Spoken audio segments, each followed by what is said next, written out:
Salut à tous, aujourd'hui je vous donne un complément d'information concernant Regia où j'avais beaucoup de points d'interrogation et enfin je trouve une solution. Donc comme je le dis, enfin je trouve une solution parce que j'ai eu plusieurs Regia.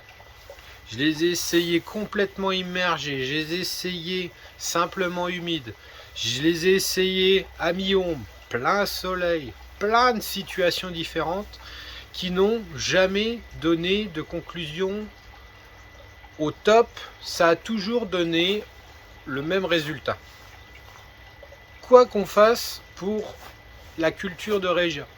La culture de Regia, déjà, on va prendre toujours, on dit toujours des plus grands pots. Plus le pot sera grand, moins il y aura besoin d'humidité. Plus le pot sera petit, plus il faudra de l'humidité. Hein, j'ai mes petits Regia qui sont en tout petits pots là que j'expédie sur le site. Ça, c'est des tout petits pots, donc il y a beaucoup plus d'eau pour la culture. Le substrat peut être important, mais ce qu'il faut déjà essayer, c'est quand vous avez un plan à vous, essayez de le mettre, on va dire, dans un pot minimum. On va rester sur, ça c'est du pot de 2 litres, mais c'est du pot de 2 litres profond, pour que les racines puissent tracer en profondeur et avoir, on va dire, entre guillemets, plus de fraîcheur qu'un tout petit pot. Donc, pour Drosera Regia, la conclusion que j'en ai eue, en essayant depuis 2 ans, Drosera Regia fait partie des Drosera qui poussent quasiment toute l'année. Il va faire froid, ça va être au ralenti, mais Drosera Regia ne produit jamais d'hibernacle. C'est une plante en végétation quasiment 365 jours de l'année. Qu'est-ce qui fait que Drosera Regia a des difficultés en hiver? Difficultés en hiver, on est sous des climats français. Le problème de l'hiver français, nous n'avons pas d'insectes pour nourrir les plantes. Drosera Regia est une très grosse consommatrice d'éléments extérieurs que son système racinaire, donc a besoin d'être nourri régulièrement. Donc en observant Drosera Regia qui commence à avoir le bout des feuilles noires, ça tout de suite normalement, hein, sauf en conditions extrêmes qu'on pourrait leur donner qui donnerait cette situation, mais Drosera Regia, du moment que le bout des feuilles noircit, c'est que Drosera commence à être en manque de nutrition. C'est ce que j'ai remarqué. Si vous la nourrissez régulièrement, vous n'avez jamais cet aspect de bout des feuilles noires. Dès que vous avez le bout des feuilles noires, il faut tout de suite la nourrir. Et normalement, derrière, vous avez des nouvelles feuilles qui se forment, que ce soit l'hiver comme l'été. Donc pour ma part, une façon, on va dire, plus simple pour nourrir les Regia en hiver, comme des Drosera à végétation hivernale. Drosera Regia, pour moi, au plus simple, sera nourri toujours au fish mix. Donc le fish mix, c'est un produit que j'ai déjà parlé dans des précédentes vidéos. C'est un engrais à base de poisson. Donc c'est pas un engrais réellement chimique, c'est vraiment une base de poisson qu'on redilue dans de l'eau. Ça revient quasiment au même, on va dire, que si on utilise de la paillette à poisson pour nourrir les poissons. Je ne donne plus de nourriture à poisson. Pourquoi je donne plus de nourriture à poisson? La nourriture à poisson, si elle n'est pas sous forme de poudre et éparpillée vraiment le plus dense possible, si on met directement les grosses paillettes à poisson, nous avons de la pourriture qui peut se former en hiver dessus. C'est hyper protéiné. Donc sur cette zone pile poil où un gros flocon de nourriture est tombé, on peut faire pourrir la moitié de la feuille.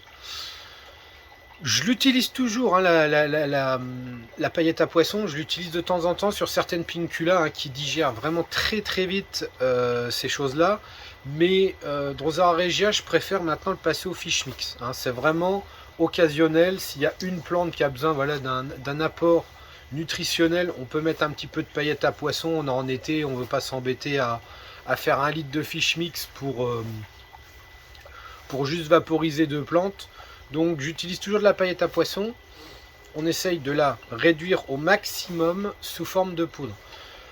j'ai pas mal regardé ces compositions de nourriture à poisson. Je suis sur une nourriture à poisson pour les combattants, il me semble, les poissons d'eau douce. Je n'ai pas pris pour poisson rouge, je n'ai pas pris pour poisson d'eau douce, c'est vraiment pour combattants. Si vous comparez les nourritures à poisson entre elles, vous verrez la différence. Et le problème, c'est que les nourritures, je crois, poisson rouge ou les trucs qui valent pas grand chose, vraiment en grosses boîtes qui valent pas grand chose, le problème, c'est que c'est constitué énormément de matière végétale. Ce qu'on cherche, c'est de la matière protéine pour les plantes. Donc, il faut prendre celles qui ont le plus de protéines animales. Comme je vous le disais, moi, c'est Fish Mix maintenant. Dès qu'on arrive en période d'hiver, même l'automne, début du printemps, voilà, je ne m'embête pas, c'est une aspersion au Fish Mix. Donc pour l'aspersion au Fish Mix, pour pas être trop agressif, maintenant je suis passé en 0,5 ml par litre. Hein. Donc c'est vraiment une quantité minime. Le flacon, c'est des petits flacons, on peut le trouver en minimum 250 ml. Donc je peux vous dire que vous avez une paire de litres derrière vous avant que le flacon soit vide, et il me semble que 250 ml ça doit coûter dans les 4 €.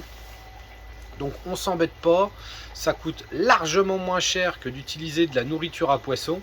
Ça se trouve en gros shop, hein, c'est un engrais utilisé en gros shop, et la vaporisation pardon, est vraiment très régulière sur la totalité de la plante, ça s'asperge, et nous avons, on va dire, quasiment toutes les gouttelettes de glu qui ont une valeur nutritive. Donc maintenant, je dose pas de trop, hein, c'est vraiment du 0,5 ml par litre que j'utilise sur une moyenne à peu près tous les 15 jours. Hein, pour pas trop apporter d'azote aux plantes. J'ai eu des petites surprises en le faisant toutes les semaines, on va dire, toutes les semaines à 1 ml. Ça devenait un petit peu de trop, hein, on le remarque sur certains Drosera qui rentrent tout de suite en dormance plus vite. Donc maintenant on essaye de réduire la dose, et de toute façon le résultat est le même. Hein. Dès qu'on asperge Drosera regia avec du Fish Mix, dans les jours qui viennent, vous pouvez voir une feuille qui se déroule automatiquement derrière. Donc voilà le petit complément que je voulais vous apporter pour Drosera regia. Hein. C'est vraiment, je pense que beaucoup de personnes n'arrivent pas à la cultiver, la perdent. C'est essentiellement dû à un manque de nutrition pour cette plante là qui est vraiment très très gourmande en valeur nutritive.